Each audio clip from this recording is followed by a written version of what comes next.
Aux États-Unis, à présent, cette décision de Donald Trump qui fait beaucoup réagir dans le pays. Il souhaite renommer le Pentagone ministère de la guerre, une appellation historique datant du XVIIIe siècle et qui pourrait donc être remise au goût du jour. Bonsoir Elisabeth Guedel, une décision qui pourrait être d'ailleurs validée ce vendredi par décret.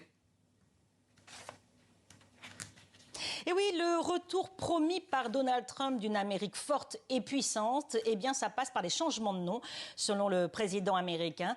Et donc, ministère de la guerre plutôt que ministère de la défense, un nom pourtant utilisé depuis plus de 80 ans, eh bien, ça muscle l'image de l'armée américaine. Donald Trump y pense depuis des mois. Alors, normalement, un décret ne suffit pas, un décret présidentiel pour changer le nom d'un ministère. Il faut le vote d'une loi au Congrès.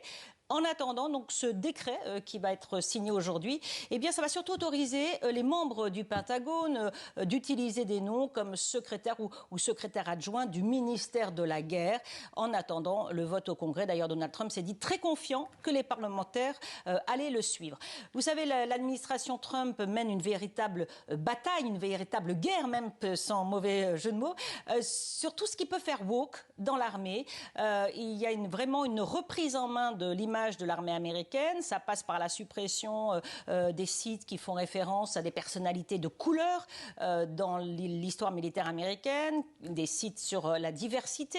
Il y a eu aussi un renforcement des tests pour intégrer l'armée, des tests physiques. Et puis on se souvient de la grande parade militaire en juin dernier à Washington. Donc vraiment une reprise en main de cette image de l'US Army pour montrer la puissance aux yeux des Américains, mais également sur la scène internationale, notamment auprès des Russes et des Chinois. La correspondance d'Elisabeth Guedel. Merci beaucoup, Elisabeth.